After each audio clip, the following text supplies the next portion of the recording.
Sebenarnya ada rahasia yang saya belum pernah bagiin ke kalian. Gimana caranya saya bisa tetap lean atau punya body fat yang rendah, padahal saya makan banyak banget. Untuk perbandingan, saya itu makan 3000 kalori per hari, dan itu kondisinya saya turun berat badannya. Untuk manusia normal yang mungkin latihannya biasa dan juga kegiatannya biasa, itu makan sekitar 2000 sampai 2200-an kalori ya. Bahkan beberapa dari kalian yang makan segitu malah akhirnya naik berat badan gitu. Jadi ilmu ini saya pakai dan saya kasih ke semua klien saya dan semuanya ada hasil. Dan mereka sekarang jadi bisa makan lebih banyak dengan kondisi body fat yang lebih rendah. By the way, perkenalan dulu, saya Deonix Sijaya. Saya adalah seorang professional fitness coach yang sudah membantu ratusan bahkan ribuan orang untuk mencapai tubuh dan performa impiannya. Rahasia pertama saya adalah saya mengakumulasi massa otot sebanyak-banyaknya. Sebagai analogi, otot itu adalah cc pada mobil atau mesin pada mobil. Kalian pernah bayangin gak sih perbedaan antara penggunaan bensin di mobil Ferrari sama di mobil Agya? Pasti akan sangat-sangat berbeda, di mana Ferrari itu akan jauh lebih boros. Sama, jika otot kalian lebih besar,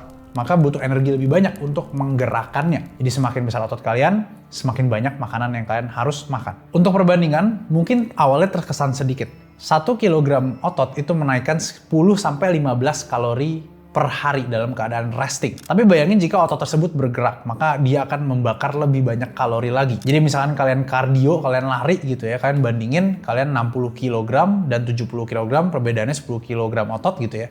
Pasti akan lebih banyak membakar kalori jika kalian itu di 70 kg dengan otot yang lebih besar. Dan ini semua bersifat akumulatif. Enaknya kita punya massa otot yang lebih besar, kalori kita lebih banyak. Jika kalori kita lebih banyak, maka margin of error kita lebih banyak juga. Maksudnya margin of error adalah ketika kita itu makan berlebih gitu ya kalorinya. Maka dengan adanya otot yang lebih besar, jika kita over sedikit aja kita nggak usah terlalu khawatir, karena itu akan dibagi per harinya gitu ya, satu minggu, dan otot kita itu akan jauh lebih efisien dalam membakar kalori tersebut. Dan mempunyai otot itu juga akan berpengaruh secara tidak langsung ke pola makan kalian dan nafsu makan kalian. Otot yang besar itu akan mengimprove insulin sensitivity, di mana ini adalah sedikit problem ya untuk beberapa orang yang memang insulinnya itu kurang bagus. Jika insulin kita kurang bagus, maka proses kita makan gitu ya, proses kita lapar itu akan sedikit terganggu.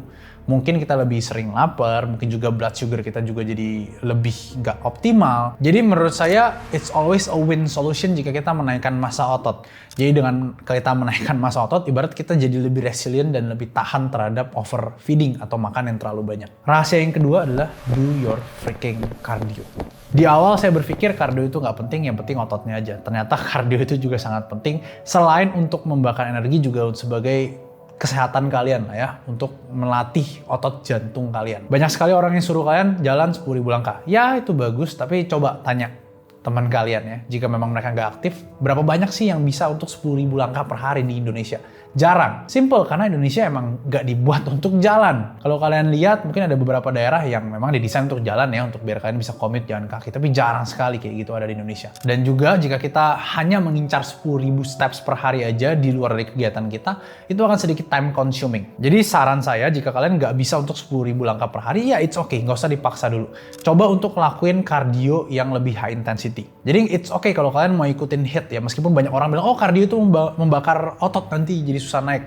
Enggak, itu tergantung lagi dengan seberapa intens kardio kalian, seberapa sering kardio kalian, seberapa banyak kalori yang kalian makan, itu semua akan berpengaruh.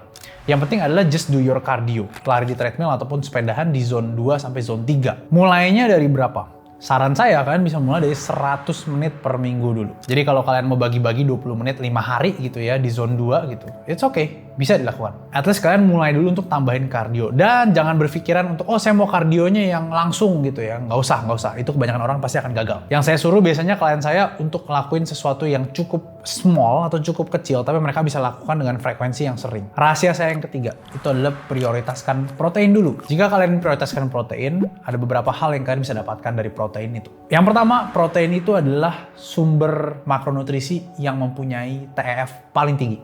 TEF itu adalah thermic effect on food. Biar saya jelasin. Jadi ketika kita makan, kita membutuhkan energi juga loh untuk memecah makanan tersebut atau mencerna makanan tersebut. Dan protein itu adalah makronutrisi yang membutuhkan paling banyak energi untuk dicerna dibandingkan dengan karbohidrat dan juga lemak. Jadi untuk protein, kalian mulai dulu dari 1,6 sampai 2 gram per kilogram berat badan kalian. Kalau menurut kalian 2 gram per kilogram berat badan itu mahal, ya nggak apa-apa. Mulai dari 1,6 dulu, nanti baru dinaikin pelan-pelan. Yang kedua, jika kita memprioritaskan protein, maka biasanya makanan itu akan lebih minimally processed.